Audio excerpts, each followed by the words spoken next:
Welcome back to 3 Minute Studio, where history's greatest legends come alive in just 3 minutes. Today, we journey back to the tumultuous heart of the Hundred Years' War to meet a figure whose name echoes through eternity, Joan of Arc. She was a young peasant girl who rose from obscurity to command armies, defy kings, and become an enduring symbol of courage and faith. Join us as we uncover the incredible story of the Maid of Orleans. Born in 1412 in the small village of Domremy, France, Joan grew up in a land torn apart by conflict. The Hundred Years' War was raging, and much of northern France was under English control. It was a time of despair for the French people. But at the tender age of 13, Joan's life took an extraordinary turn. She began to experience powerful visions, which she believed were divine messages from Saint Michael, Saint Catherine, and Saint Margaret. Their instructions were clear and monumental. She was to drive the English out of France and ensure that the uncrowned Dauphin, Charles, would be crowned the rightful king at Reims. Imagine a young girl with no military training or noble status,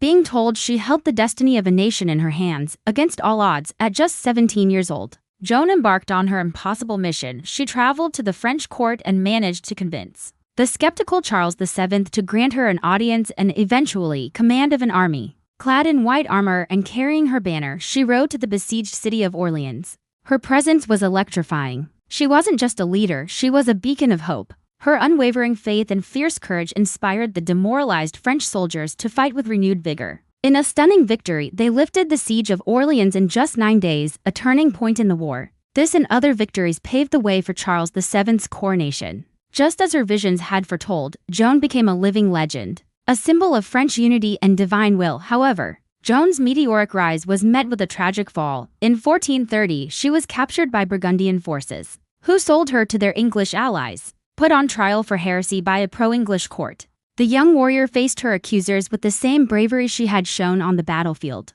Despite her eloquent defense, the verdict was predetermined. In 1431, at only 19 years old, Joan of Arc was burned at the stake. But her death was not the end. 25 years later, a new trial posthumously cleared her name. And in 1920, she was officially canonized as a saint. Today, Joan of Arc remains a universal icon of faith, patriotism, and the incredible power of one individual's conviction to change the course of history. Thank you for joining us on this incredible journey. If you were inspired by Joan's story, please hit that like button, share this video, and subscribe to 3 Minute Studio for more epic history in just 3 minutes. We'll see you next time.